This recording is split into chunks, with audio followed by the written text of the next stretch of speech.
everyone on this Witchy Wednesday, where our Witchy Wednesday is being recorded on Thursday because we, as well as everyone else, are susceptible to the energetical themes presented by Mercury when it goes retrograde. You know, there's delays in communication and technology, and just to name a couple that occurs. Okay, so Mercury brings cloudy energy, making our mental clarity foggy, enabling us to be prone to misunderstandings, arguments, emotional upsets, traffic or accident prone. Mercury moves backwards 3 weeks at a time, 3 to 4 times per year. It will always stay within 2 zodiac signs away from the sun. Mercury was the Roman name for the energy that the planet emitted, also known as Hermes, thought. Some consider Odin, I guess, because of the spiritual aspect of Urso, how he could go between the different worlds, but I don't really consider Odin the same. Hermes. Hermes is one of the 12 Olympians. He is the god of boundary markers, crossroads, travelers, shepherds, commerce, divine messenger, and a psychopomp, which means a soul guide. He can make people fall asleep with his staff, escort a newly dead to the underworld. He was the mediator between the worlds of the visible and invisible, so pretty much the god of the seen and unseen. Hermes is the messenger of the gods. In some myths, he escorts Persephone from the underworld back to her mother Demeter, to her mother from the land of the living. He escorts Pandora down to earth from Mount Olympus and takes her back to her husband. When Orpheus turns back, Hermes has to escort Eurydice back into the underworld. He is the only Olympian god who could cross the border between the dead and the living. His winged sandals made him a herald of the gods, and he bore witness to Zeus banishing the Titans to Tartarus for all eternity.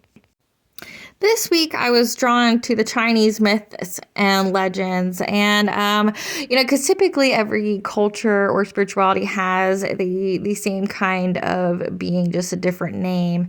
And in the Chinese one, it seems like there is not really a Hermes similarity or replica. They have certain aspects of him divided into different gods. But what they do mention in their mythologies is they actually just say he's a messenger of the gods. And that's the story that I'm going to read to you this week, because that represents the theme from Mercury when it goes retrograde, as well as the solar eclipse and Pluto. Remember, Pluto is the lord of the underworld, so we're expected to get a message from the divine. We're supposed to receive, those energetical codes. So I'm going to read to you Chinese Myths and Legends, foreword by Davide, Latino, and the story is called Yang Oerlang.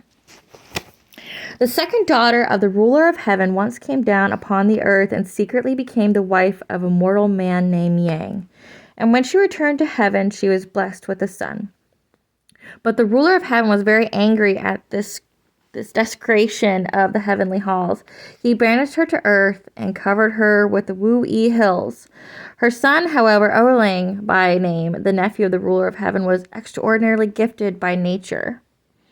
By the time he was full grown, he had learned the magic art of being able to control 8 times 9 transformations.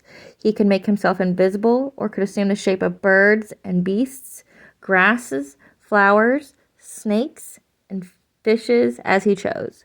He also knew how to empty our seas and remove mountains from one place to another. So he went to the Wu-Yi hills and rescued his mother, whom he took on his back and carried away. They stopped to rest on a flat ledge of rock. Then the mother said, "I am very thirsty." Oerlang climbed down into the valley in order to fetch her water, and some time passed before he returned. When he did, his mother was no longer there. He searched eagerly, but on the rock lay only her skin and bones and a few bloodstains. Now, you must know that at that time there were still 10 suns in the heavens, glowing and burning like fire. The daughter of heaven, it is true, was divine by nature, yet because she had incurred the anger of her father and had been banished to earth, her magic powers had failed her.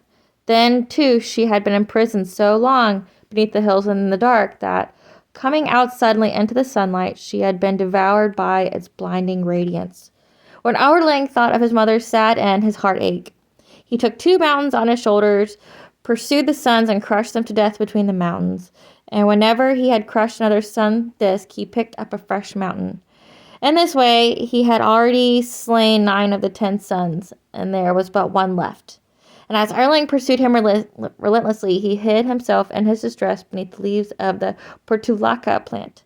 But there was a rainworm close by who betrayed his hiding place and kept repeating, "There he is! There he is!" Oerlang was about to seize him when a messenger from the ruler of the heavens suddenly descended from the skies with the command, "Sky, air, and earth need the sunshine. You must allow this one sun to live, so that all created beings may live. Yet, because you rescued your mother and showed yourself to be a good son, you shall be a god, and be my bodyguard in the highest heaven, and shall rule over good and evil in the mortal world, and have power over devils and demons." When Oerlang received this command, he ascended to heaven.